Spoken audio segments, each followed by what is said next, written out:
ইরানের ইসলামী বিপ্লবী গার্ড বাহিনী, যাকে সংক্ষেপে বলা হয় আইআরজিসি, সেই ১৯৭৯ সালের ইসলামী বিপ্লবের পরই যাত্রা শুরু করে। কিন্তু সময়ের সাথে সাথে এটি শুধুমাত্র একটি সামরিক বাহিনীর ভূমিকায় থেমে থাকেনি, বরং এটি হয়ে উঠেছে ইরানের ভূ রাজনৈতিক শক্তির কেন্দ্রবিন্দু।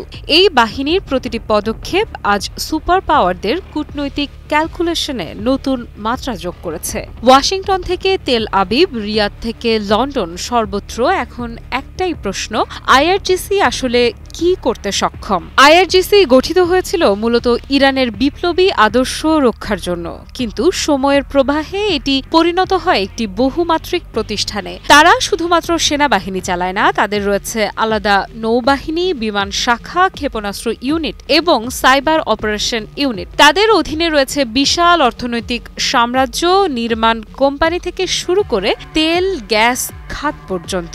আর তাদের সবচেয়ে আলোচিত শাখা কুদস ফোর্স, যারা দেশের বাইরের মিশনে নিযুক্ত, বিশেষ করে মধ্যপ্রাচ্যের নানা যুদ্ধক্ষেত্রে। সিরিয়া, ইরাক, লেবানন, ইয়েমেন সবখানেই এই বাহিনীর ছায়া স্পষ্ট। আইআরজিসির হাতে রয়েছে বিপুল ক্ষেপণাস্ত্র ভাণ্ডার। তারা উৎপাদন করে ফাতেহ, জুলফিকার, খোরামশাহর ও শাহেদ সিরিজের ড্রোন।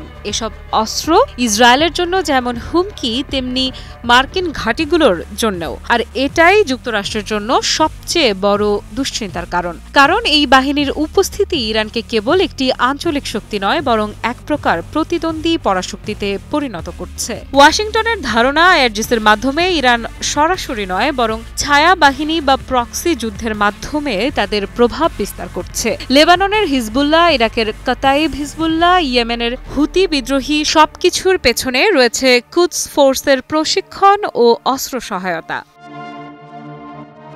এই বাহিনীর আরেকটি বিশেষ দিক হল তাদের আদর্শিক জোর। তাদের সদস্যরা নিছক সেনা নয়, তারা বিপ্লবের সৈনিক। তারা একে ধর্মীয় কর্তব্য মনে করে, আর এই আদর্শিক তাগিদই তাদেরকে আরও সাহসী ও আত্মঘাতী অভিযানে সক্ষম করে তোলে। ওয়াশিংটন বহুবার চেষ্টা করেছে আইআরজিসিকে সন্ত্রাসী সংগঠন হিসেবে চিহ্নিত করতে, নিষেধাজ্ঞা দিয়েছে, অর্থনৈতিক চাপে ফেলেছে, কিন্তু ফল উল্টো হয়েছে। আইআরজিসি আরও বেশি আত্মনির্ভরশীল, আরও বেশি সংঘবদ্ধ হয়েছে। ইরানের সামরিক এবং কূটনৈতিক চালচিত্রে IRGC game changer.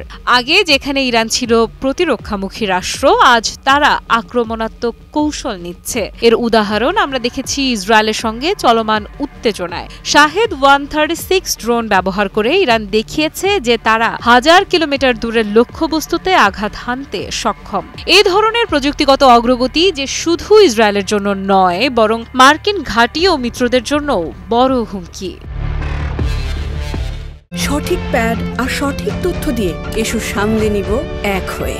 Mona Lisa sanitary napkin. আন্তর্জাতিক রাজনীতির ভাষায় আইআরজিসি একটি অসামরিক প্রতিরক্ষা ব্যবস্থাকে সামরিক আকার দেয়া বাহিনী, অর্থাৎ যেখানে রাষ্ট্র আর ঐতিহ্যগত কূটনৈতিক ও সামরিক পথ ব্যবহার করে প্রভাব বিস্তার করে, সেখানে ইরান আইআরজিসির মাধ্যমে বিকল্প কৌশল নেয়। তারা কৌশল নিয়ে সাহসের সাথে ঢুকে পড়ে যুদ্ধক্ষেত্রে, মিডিয়া প্রোপাগান্ডায়, অর্থনীতিতে।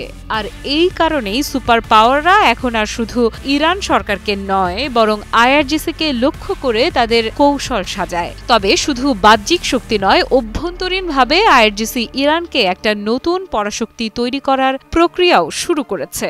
তারা দেশের বড় বড় অবকাঠামো প্রকল্পে নিয়োজিত, বাণিজ্যিক ব্যাংকিং সেক্টরে সক্রিয়, এমনকি রাজনীতিতেও তাদের প্রভাব বাড়ছে। এ যেন এক রাষ্ট্রের মধ্যে আরেক রাষ্ট্র। আর এই পটভূমিতেই ইরান আজ আর আগের মতো নিছক এক নিষিদ্ধ ঘোষিত দেশ নয়, বরং একটি আত্মনির্ভরশীল শক্তিধর রাষ্ট্রে রূপান্তরিত হচ্ছে, যার চালকের আসনে বসে আছে আইআরজিসি। বিশ্বশক্তিগুলো যখন নিজেদের কূটনৈতিক কৌশল ঠিক করছে, তখন তাদের নতুন করে চিন্তা করতে হচ্ছে আইআরজিসির মোকাবেলায় কি হবে তাদের পরবর্তী পদক্ষেপ। কারণ এটা শুধু ইরানের এক বাহিনীর গল্প নয়, এটা হলো মধ্যপ্রাচ্যের শক্তির ভারসাম্য পাল্টে দেয়া এক বুনন। আর এই বুননের প্রতিটি সুতা এখন আইআরজিসির হাতে। আফরিদা ইফরা, নিউজ 24।